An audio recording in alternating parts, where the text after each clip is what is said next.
that is the reason these guys play so hard for 162, to try and have that feeling come postseason time, to try and have the feeling of getting a big hit, to try and have a feeling of that fall crisp air that's a little different in October than it is throughout the summer. So I'm excited for Shohei. I'm excited for all these guys coming down the stretch, because I remember that feeling.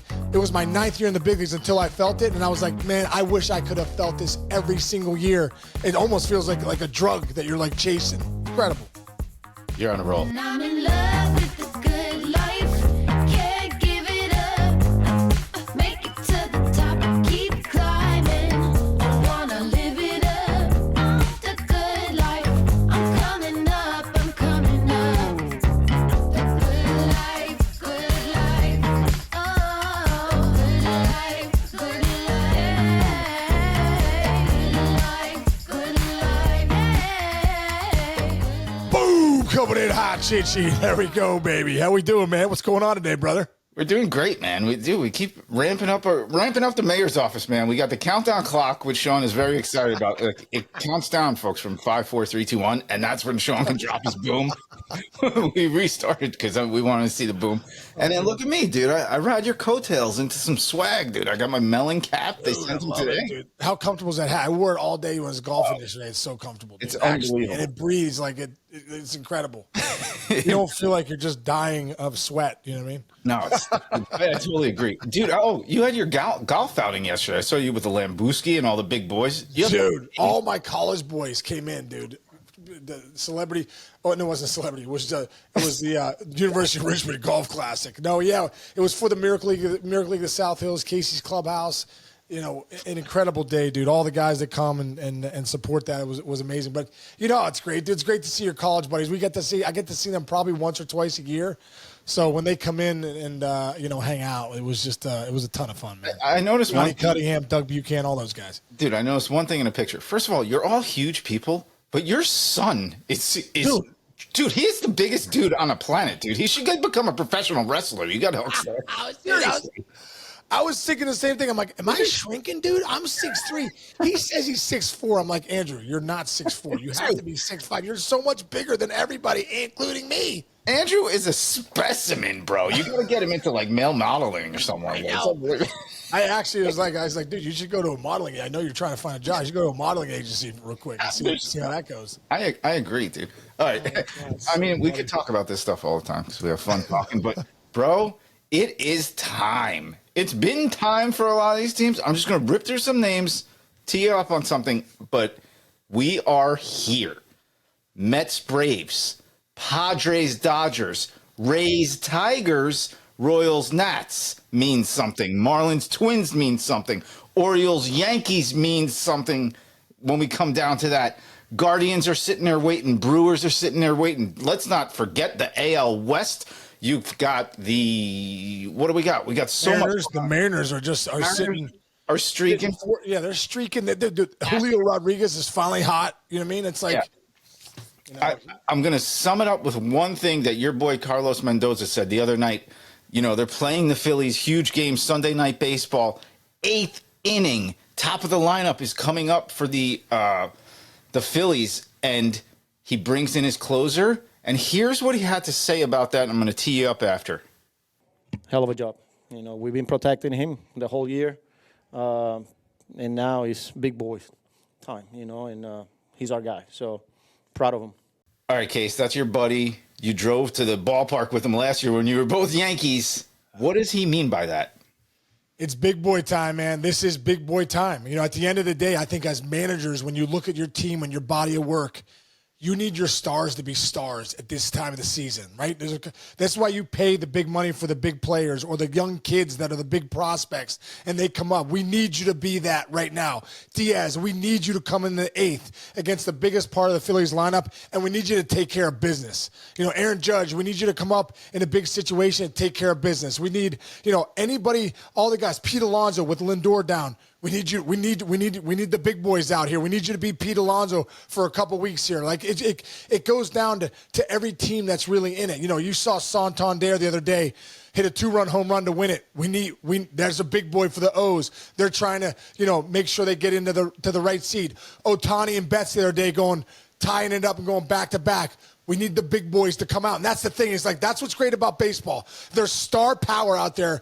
And when you need the stars to come out to get where you need to get in the postseason and beyond to win championships, Carlos Mendoza said it best, man. We need you to be the big boy. We need you to be accountable for your talent. We need you to be accountable to this team, to the guys that rely on you every single day when we cross that line at 7:05. We need the big boys to be just that. We need them to be the stars that they are. And I think that's what, as a manager, when you look out, we're like, we got a couple of them in the bullpen. We got a couple of them in the lineup. We got a couple of them on the bump. And that's, at the end of the day, as a manager, that's what you're relying on. When it's big boy time, this is it, Chinch. Last week of September, when it's all on the line, when you need a big win here and there, when the Mets know they're going in to face Atlanta for 3, like, got to have that game against the Phillies. Got to bring in the big guns. So you're looking right now at managers saying, we know who we need to lean on, and we need them to be who they are. Whew. I got chills. Hey, and no hard feelings anymore, right? There's no hard feelings. You're either playing, you're not playing. If you're hitting, you're playing. If you're playing defense, you're playing. If you're pitching well, you're playing. If you're not, next guy up right now, right? Dude, Jim Leland, I said it best, and we've talked about it before, but Jim Leland, remember him coming in one day, some guys weren't hitting, some guys were kind of yapping, can't believe I'm not in the lineup, can't believe this, and Leland heard it, and he came in one day, and he was like, hey, guys, I got 2 things today. Everyone out for team stretch, and everyone on the lines for the national anthem. When you're winning, there's different rules, and when you're losing, there's different rules. Right now, we're losing, and everyone needs to be held accountable for what they're doing, for producing or not producing. Because Dave Dombrowski just called me, and Mr. Illich, the owner, just called Dave. I'm accountable to those guys. You are accountable to me and the Detroit Tigers. And at the end of the day, guys, I don't care who you are. I don't care how much money you're making. If you're hitting, you're playing. If you're pitching well, you're on the bump. If you're doing well, you're going to be out there when the game's on the line. But until then, I don't want to hear it. I don't want to hear it, because at the end of the day, we're grown men. And if you're getting it done, you're going to play. And if you're not getting it done, you're not going to play. Simple as that. He walked off, and I was like, wow. Like, you just that's the bottom line, dude. You look around at the star power. If you're getting it done, you're going to play. If you're not, you're not. We don't have time to get you going. This is like, you're hot, you're playing. This is how Sean Casey hit like 526 or something in the World Series, bro. Are you serious? Yeah. Do you take that stuff to heart? How do you do that as a baseball player? Take that motivation and no, but you have to calm it down. Yeah. Play well. But Yeah. you, Sean Casey, I know you, the way you just talked just now, I'm sure after that Leland speech, you went in and did like a bunch of like lat pull downs and everything, whatever. Like, how do you find that fine line right now this week between adrenaline and concentration? Well, I think it, you got to marry both of them. You got to marry the adrenaline. You got to marry the calmness, because at the end of the day, to be a great player in this league, in the big leagues, you got to be able to slow down. So it's like you just slow down at another level, because what we need is we got to win every pitch, Chinch. This isn't like, I hate to say it. That's why you think about the April and May games. You go, oh my God, what games did we waste in April and May? Because now every pitch matters so much in these races of where these teams are. So you got to be able to, I always look at the guys in the clubhouse and say, if everyone does their job, do your job to the best of your abilities. Don't waste a pitch tonight. If you're having a bat and you get the 2 strikes, put the ball in play somehow. Put the pressure on the defense. If you're on the bump and you need to make a pitch, make a pitch. Hit the glove. Get nasty with that 2-strike slider or whatever. But at the end of it, you got to win 1 pitch at a time at this time of the year, dude, and everything matters. It's just everything is so amped up. But like I said, as a baseball player, you got to marry that adrenaline and also being calm, because at the end of the day, who can slow down the best over 9 innings is going to be the teams that win these games. All right, we're on a roll here. Let's slow it down and concentrate right now. I'm going to go game by game, series by series right now, and let's rip through them all. We got to start with Mets and Braves. And the next one, I didn't know where to start, but let's just start Mets Braves right now. What are we looking at? How are we feeling about this? And where? Well, I mean, isn't this what we've been waiting for? I mean, isn't this what didn't the Braves and the Mets a few months ago have this series circled on their calendars, thinking that these games could be for all the marbles? And here we are. It's 2 games separates these guys. You got Severino versus Swellenbach tonight. They're both good pitching, matchups. The Mets have set up their rotation, to sit there. And then, you look at, I'm sure I'm sure you're going to have Chris Sale going at some point, right? And by the way, a lot of weather. You don't want that extra day off. You don't want to play Monday. There's legitimately potential if the Braves need to. Chris Sale, if the weather is bad, could pitch twice in this series. I'm just throwing that out there randomly. It's a weird concept, but Well, you got Peterson Sale the second game, and then you got Mania and Max Fried. I mean, this is going to be. You talk about the big boys. It's a big boy series right here. They lined it up with Severino, Peterson, Mania, and then you got Schwellenbach, Sale, and Fried. I mean, let's go. This is going to be a UFC grudge match right here. It really is. And at the end of the day, it's going to come out who's going to get the big hit. Who's going to get the big hit? Hopefully Lindor's coming back, right? And hopefully he's back in the lineup, and hopefully he's healthy. But I don't even know if you can rely on Lindor right now as far as like seeing where his health is. So that's why you got to have Alonso step up. You got to have Nimmo keep doing what he's doing. Vientos has to be a star. These guys have to come out. But you look at Matt Olson, you look at Ozuna, those guys in that lineup, man, they need to be stars. They need to come up with the big hits. So it's going to be good. That's the series I'm locked into. I'm locked into the Braves-Mets series. I mean, because the Mets need to win 2 out of 3, and they probably have it. And the Braves, I feel like the Braves at this point have to sweep this series. Okay, big one. We got to keep going because there's so much going on. Padres, Dodgers. You talk about star power on both sides. I would argue that you have like 5 to 6 of the greatest all-stars in the game right now playing in this series. Yeah. It's Padres. It's Dodgers. Dodgers paid $1 billion for 2 guys. The Padres are rolling. They are not giving up. It's close. It's tight. The series matters, Sean. No, are you kidding me? What's a 3 game? They're 3 games out, right? Anything can happen in 3 games. I mean, the Padres actually could walk out of LA in 3 days from now, tied for the division lead, which would be absolutely incredible. But you got 2 powerhouses again, right? You got 2 powerhouses going head to head, and the first you got King going against Knack tonight. You got the next game. You got Dylan Cease versus Flaherty. And then I believe in the end, you got Musgrove versus Buehler. Mm-hmm. I mean, they kind of, everyone set that up too. I mean, that game, Musgrove versus Buehler, I mean, Buehler's kind of struggled since he's been back. So that's a game, man, that could definitely favor the Padres. But they got enough pitching. The Padres have enough pitching to go in there to LA and sweep that series. But I feel like the Dodgers are playing good baseball right now. Flaherty's been really good, since he's been in that rotation. And it's gonna be 2 heavyweights going toe to toe. It's great, man. This is what you want to see. With 6 games to go, you want these games to matter for baseball, for the fans. It's exciting, Chinch. It's very exciting, Sean. And I'm going to remind you of something you said to me right before we started. Hey, don't forget that there's a certain player on the Dodgers who hasn't been in the postseason in the big leagues yet. Who is that guy? Can you believe Shohei Ohtani? We've never seen him in the big leagues. And I think about Mike Trout. I'm like, Mike Trout forever. We'll probably see him in one series when he got swept, I think his rookie year, his second year. Mm-hmm. When Ohtani played all those years for the Angels, he never made the postseason. This is where the legends are made, dude. This is why Mickey Mantle's Mickey Mantle. This is why Derek Jeter's Derek Jeter. This is why some of the best players ever, Chipper Jones, these guys are heroes because of the postseason. That's what we remember. You remember, coming in, watching these day games or whenever they play these postseason games.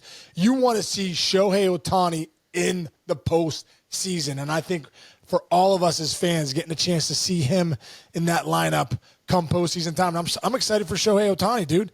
This guy has never got to experience the adrenaline. When you walk out for that first batting practice, you're like, wow, this is different.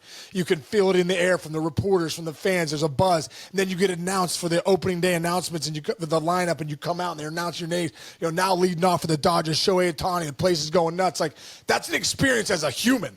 I know when I got announced for my first time in the postseason with the Detroit Tigers in 06, and they're announcing me coming out and I'm running out on the field, like, I still have the chills, 18 years later thinking about that moment. I don't care who you are, what superstar you are, if you're the best player on the planet, Aaron Judge or whatever, when you walk out postseason time, there's a different energy in the air. And when you get to experience that, that's when you start to realize that's what they're talking about all those years the Braves won, all the years the Yankees were winning, all these great teams that have won, the Astros, these teams that have won.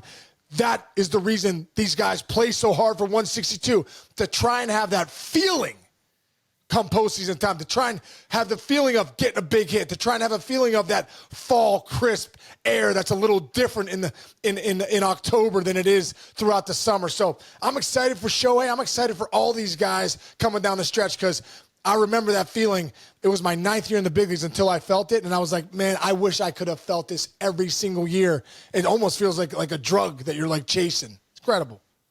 You're on a roll. I'm just going to keep it going, all right? I'm just going to keep teaming you up. You're on a freaking roll, dude. All right, I'm going to pull 3 games together, or 3 series together.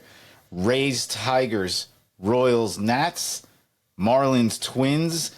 The American League wild card is up for grabs between those 3 series, Sean. Yeah, well, you know what? Detroit. The fact that Detroit's sitting at 82 and 74, tied with the Royals, is incredible. Ahead of the Twins. The Twins need this series. They're playing the Marlins for 3. Like, you got to find a way to sweep this series. Like, you can't go, hey, we got 2 out of 3 from the Marlins. Like, you have to actually sweep if you're the Twins. I really believe that right now. You know, Detroit's got to keep playing good baseball, keep doing what they're doing, and the Royals have, I mean, I hate to say it, they got to wake up. They've lost 7 in a row down the stretch, and they've had another 7-game losing streak recently. So they have really scuffled. They have to find a way. If you're Kansas City, you have to find a way to dig deep and against the Nationals and win these games. But you, dude, the Nationals are a good ball club. They're not going to just roll over. They're fired up. But for the Nationals, they're home. This is like a postseason game for them. For them to have a say, for the teams to have a say in who gets in and who gets out, that's big for them. So the Nationals will be ready to play. The Royals have to find a way, starting with Michael Wacha. No, Walker's not going on. But the Royals have to find a way to get this series and find a way to win these games. But they really need to get it going. They got Cole Reagans going tonight against Parker. So hopefully they can figure it out. Matty Q, friend of the show. Come on, Matty. Get that right line. Pull the right strings these next couple of days. Nice. All right, you're locked in. So Orioles and Yankees aren't playing each other until the very last series. But, like, dude, tell me what you're the Yankees. You said it. You've been saying it for a week.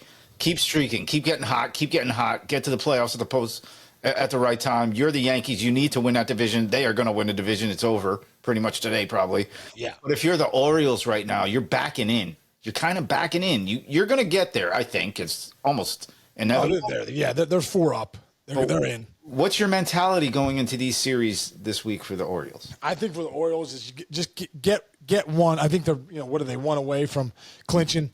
I just think they haven't played great baseball over the last 80-some games, and I think for the Orioles, it's just kind of like, hey, let's get some guys hot, let's play some good baseball this last week, and let's get it ready for the postseason. The bottom line is, Chinch, you got to get in. I don't care if you. I remember when I was with the Tigers in 06, we're talking about backing into the playoffs. We should have won the division. I think we lost 6 in a row or something like that. We ended up getting the wild card, had to play the powerhouse Yankees, beat them, beat the O's beat the A's. Next thing you know, we're in the World Series. So I'm just saying, just get in. Just get in. So for the Orioles, play good baseball this next week. You're going to obviously be in the wild card, division, and just go play some good baseball, and the Yankees are going to win it. They'll have a chance to rest a couple guys if Judgy or Soto, whoever needs a day here or there. That'll be huge for them. But for the teams that like the O's, man, just play some good baseball. And when the dance starts, man, it's everyone's 0-0. Love it. All right, last thing going into this last week of the season, you're the Guardians, you're the Brewers. We know some guys on the Brewers. You're the Phillies. What's your mindset? How are you staying crisp right now? You've popped bottles. You're in pretty much good shape, but you can't have a letdown this week. You just can't, right? Nah, because this is such a rhythm game, Chinch. You got to keep playing. I'm a big believer in, especially because you're going to have some time off. The Brewers will be in that mix where they have to play the wild card game. What about the? How does that look for the Guardians? Where are they sitting? Let's see. As far as the Houston's going to play the wild card game, so Cleveland's going to have that time off with the Yankees. So this is a time where I believe you still play these games out. Now if you get 2 at bats a game or you get 1 day off here or there, that's fine. But still get at bats, keep your rhythm, because you're going to have days off with this 3-game series. You're probably going to have 5 days off. That's a long time for baseball players. So I'd say if you're the Pat Murphy or you're Stephen Vogt, you got to keep playing your guys. Yeah, especially like you look at the Guardians, right? They have this closer who is having an epic like Mariano Rivera type year. Hey, if it's a 1-run game, you got to bring Clase in like in the next couple days, right? You got to keep him in that rhythm. You can't sit your bullpen down for these next 3 or 4 games. All that. Yeah, I'm not overthinking it. If I'm Stephen Vogt, I'm not overthinking it. Keep playing guys. If I'm Aaron Boone, keep playing guys. You know, strategically, maybe give a guy. I would definitely give Judge a day off. I'd definitely give Soto a day off. You know, definitely give some of the big guys 1 day off or 2 days off. But, you know, come that last day of the year, that last game of the year, I'd definitely play everybody because, like I said, you're going to have already those days off going into the postseason. All right. He said it all, America. This is Sean Casey. He's got 2 things going. He has the most adrenaline of anybody I've ever met. He also has a mental mindset that is bulletproof like a Navy SEAL. You're going to get that this entire postseason from this guy. He just gave you a clinic on what you're going to see from the mayor's office for the rest of the playoffs. Yeah, going to be excited, man. Everyone out there, if you haven't been with us, tune in. It's going to be a great ride. And for everybody that listens to us, we appreciate you guys joining this ride with us. And have a great rest of the day, Chinchy. Everyone out there, have a great rest of the day. And we will see you tomorrow.